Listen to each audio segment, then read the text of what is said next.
It was supposed to be a calm and celebratory public event.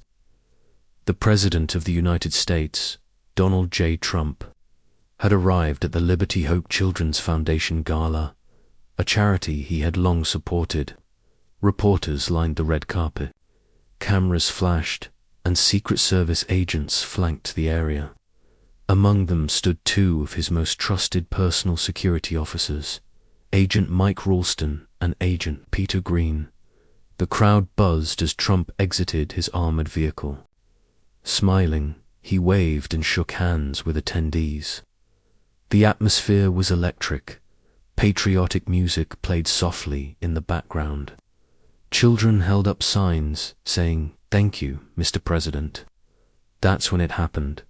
A young boy, around 10 years old, slipped past the velvet ropes. Nobody stopped him. His hoodie was oversized, and he clutched something tightly in his small hands. As he approached Trump, the Secret Service moved to intervene. But Trump raised a hand, signaling them to stand down. The boy stopped, just a foot away. He looked up at the president and whispered something so softly that only Trump could hear. Trump's expression changed instantly. The smile vanished. His eyes narrowed. "What did you just say?" Trump asked, leaning closer. The boy repeated it, without a word. Trump turned to his agents and ordered, "You two out, now." The event fell into chaos. Reporters gasped. Security hesitated.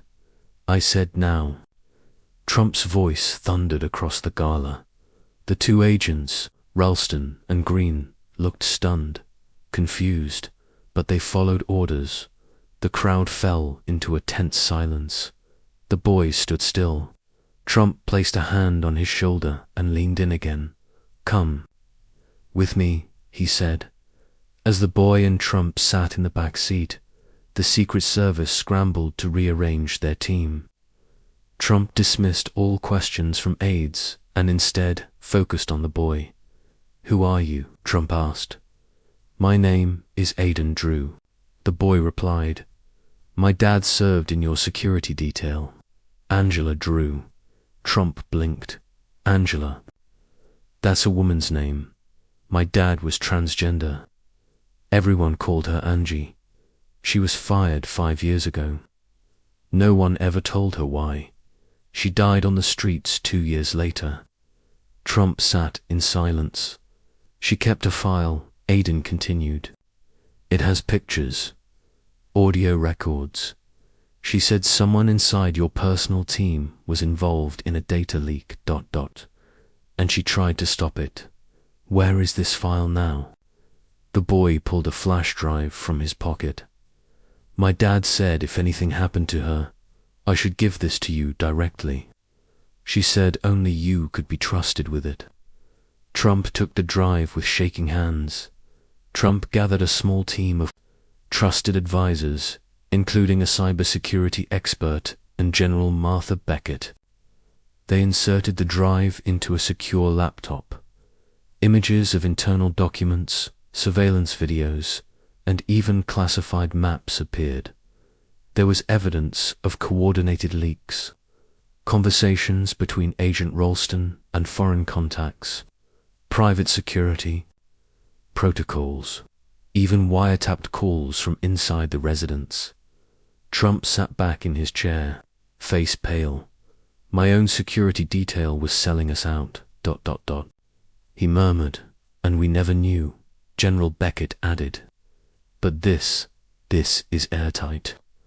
The morning after press conference stepped onto the White House lawn before a sea of reporters. "Last night, 2 members of my security team were relieved of duty due to verified internal corruption. The evidence was brought to my attention by a brave young citizen, a boy whose courage exposed what seasoned professionals failed to see." Gasps spread through the crowd. He did it in memory of his father, an unsung hero who was silenced. But her truth lived on. Trump paused, "And now it's time we honor that truth." Aiden Drew became a symbol. His story spread nationwide. Hashtags like hashtag Justice for Angela and hashtag Boy Who Spoke the Truth trended for days. Trump initiated a complete security audit. Multiple agents across departments were rotated or dismissed. Congress opened a new inquiry into private contractors used during past administrations, and Aiden. He returned to his foster family in Ohio, but not before. Trump awarded him the Presidential Medal of Citizen Valor. "You reminded me," Trump said during the ceremony, "that sometimes the smallest voice carries the loudest truth." Months later, a follow-up forensic analysis of the recovered flash drive revealed hidden metadata, encrypted logs buried deep beneath the surface.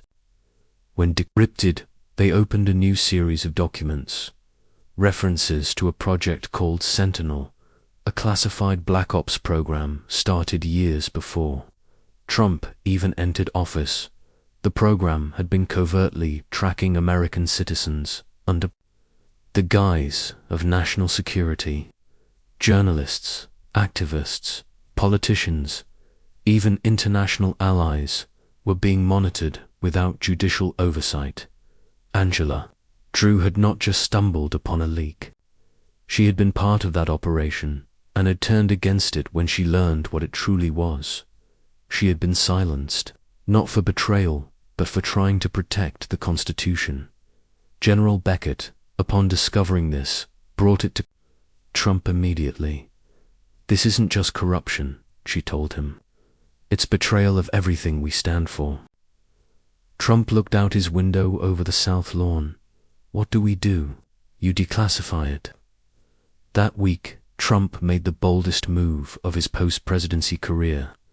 He ordered the full declassification of Project Sentinel, exposing years of illegal surveillance. The political backlash was swift. Lawmakers screamed. Former officials went into hiding. News outlets exploded with coverage.